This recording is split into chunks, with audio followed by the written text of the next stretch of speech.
Halo, saya Rizky Purama dan di kesempatan kali ini saya akan membahas karya ilmiah. Kita akan mulai dengan definisi karya ilmiah. Kamus Besar Bahasa Indonesia menerjemahkan karya ilmiah sebagai sebuah karya tulis yang dibuat dengan prinsip-prinsip ilmiah berdasarkan data dan fakta. Sementara itu, sumber lain menyatakan bahwa karya ilmiah merupakan tulisan yang memaparkan hasil penelitian atau pengkajian yang telah dilakukan oleh seseorang atau sebuah tim dengan memenuhi kaidah dan etika keilmuan yang dikukuhkan dan ditaati oleh masyarakat keilmuan. Dari setidaknya dua definisi yang telah disampaikan, kita bisa mengetahui bahwa karya ilmiah boleh ditulis oleh satu orang, boleh juga ditulis oleh lebih dari satu orang, atau disebut sebagai sebuah tim. Yang paling penting dari penulisan karya ilmiah adalah ia harus memenuhi kaidah dan etika keilmuan. Salah satu kaidah etika keilmuan itu, dia harus berdasarkan data dan fakta. Karya ilmiah menjadi sesuatu yang sangat penting untuk dipelajari oleh mahasiswa. Mengapa? Karena di Indonesia, karya ilmiah digunakan sebagai salah satu syarat untuk kelulusan mahasiswa. Karena itu, kita tidak boleh menyepelekan sistematika penulisan karya ilmiah. Ada beberapa hal penting yang harus ada di dalam sebuah karya ilmiah. Yang pertama, judul, abstrak, pendahuluan,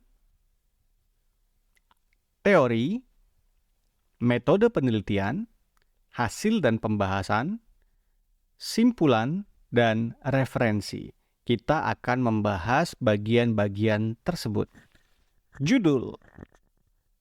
Judul merupakan sesuatu yang penting dalam karya ilmiah karena ia menjadi sesuatu yang pertama kali dilihat oleh pembaca. Judul karya ilmiah harus mencerminkan isinya.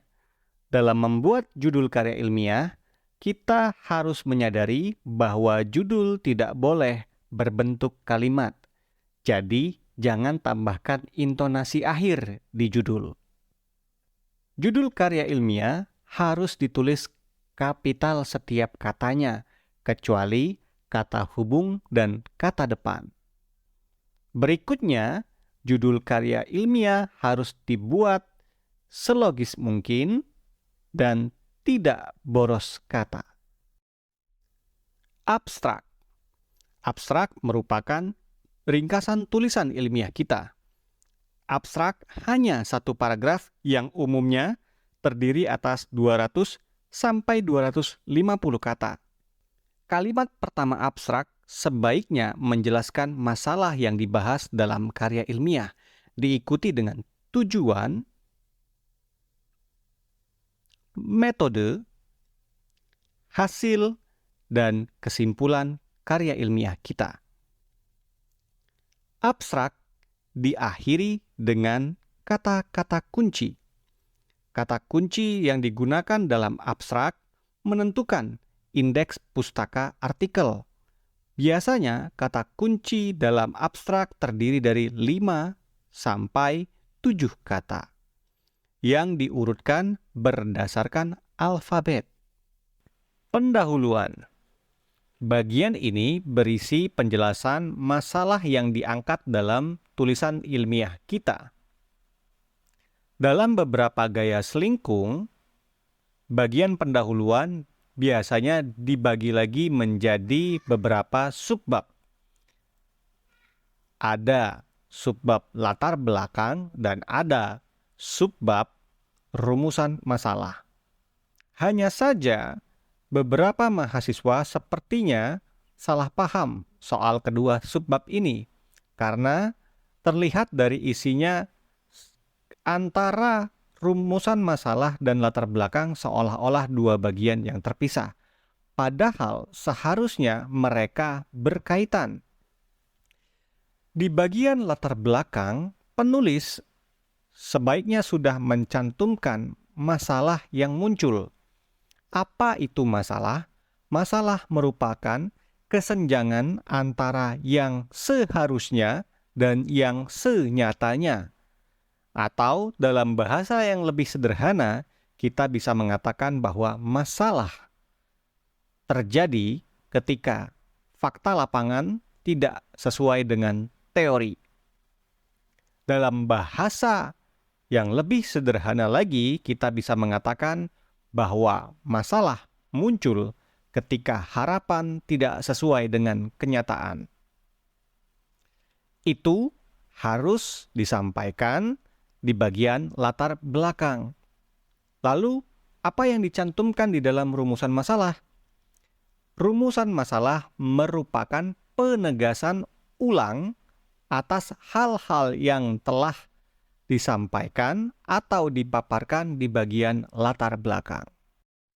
Bagian berikutnya yang harus ada dalam sebuah karya ilmiah adalah landasan teori.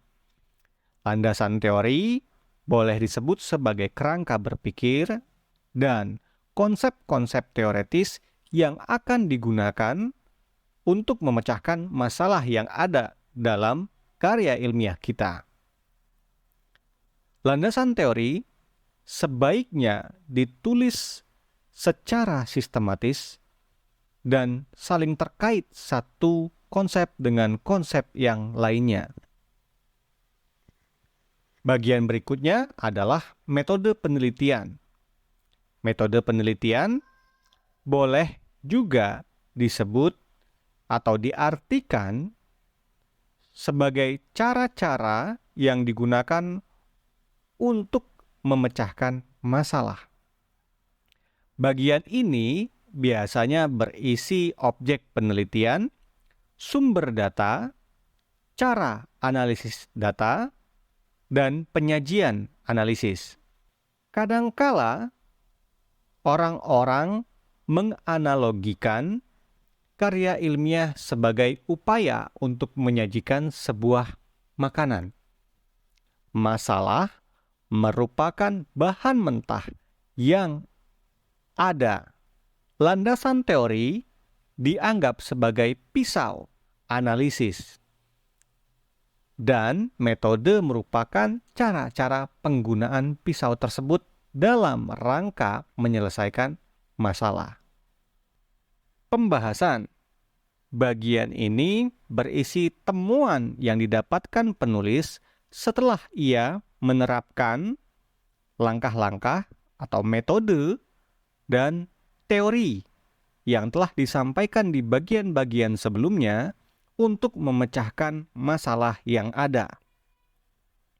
Kedalaman analisis menjadi sesuatu yang sangat penting di bab ini karena akan menunjukkan pemahaman penulisnya terhadap konteks permasalahan. Bab kesimpulan sebaiknya tidak lagi membahas hal-hal baru, karena pada dasarnya kesimpulan merupakan jawaban terhadap masalah yang muncul. Apakah dengan metode dan teori yang telah dipilih oleh penulisnya, masalahnya dapat terselesaikan? Itu disampaikan di bagian kesimpulan.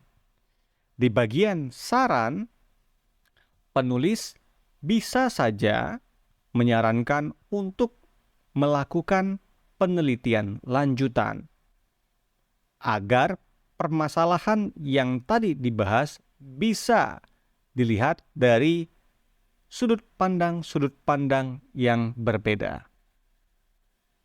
Bagian terakhir dalam sebuah karya ilmiah adalah referensi. Perihal referensi ini sudah saya bahas di video sebelumnya yang berjudul Penulisan, Kutipan, dan Daftar Pustaka.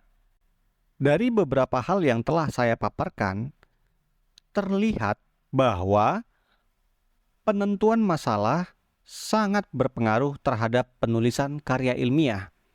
Karena masalah inilah yang coba untuk diselesaikan oleh penulis karya ilmiah. Masalah akan memberikan pengaruh pada teori yang dipilih, metode yang digunakan, serta pembahasan. Karena itu, tidak heran kalau beberapa dosen sebelum mulai membimbing mahasiswanya, dia terlebih dulu mempertanyakan masalah yang akan diangkat dalam penelitian tersebut. Hal lain yang perlu dibahas dalam penulisan karya ilmiah adalah objektivitas. Karya ilmiah harus ditulis dengan objektivitas yang tinggi dan menghindari subjektivitas. Penilaian-penilaian subjektif harus sangat dihindari dalam penulisan karya ilmiah. Misalnya yang seperti apa? Misalnya di dalam karya ilmiah kita menuliskan lokasi penelitian sangat jauh. Pemilihan kata sangat jauh merupakan pemilihan kata yang subjektif. Dalam karya ilmiah, kita harus menghindari pemilihan kata yang seperti itu dan menggantikannya dengan hal-hal yang objektif dan terukur. Misalnya dengan mengganti kalimatnya menjadi lokasi penelitian berada 32 km dari kota Palembang. Dalam rangka meningkatkan objektivitas ini, penulis juga sebaiknya menghindari kalimat-kalimat yang memunculkan dirinya. Misal, penulis memilih SMA 10 sebagai objek penelitian. Kalimat seperti itu sebaiknya diubah menjadi kalimat-kalimat pasif. Menjadi seperti ini. SMA 10 dipilih sebagai objek penelitian. Mengapa begitu? Karena dengan begitu, objektivitas meningkat dan subjektivitas menjadi berkurang. Dan fungsi kalimat pasif salah satunya adalah untuk menyamarkan subjek. Ya, itulah beberapa hal yang bisa saya jelaskan berkaitan dengan penulisan karya ilmiah. Semoga bisa bermanfaat dan sampai jumpa lagi di video selanjutnya.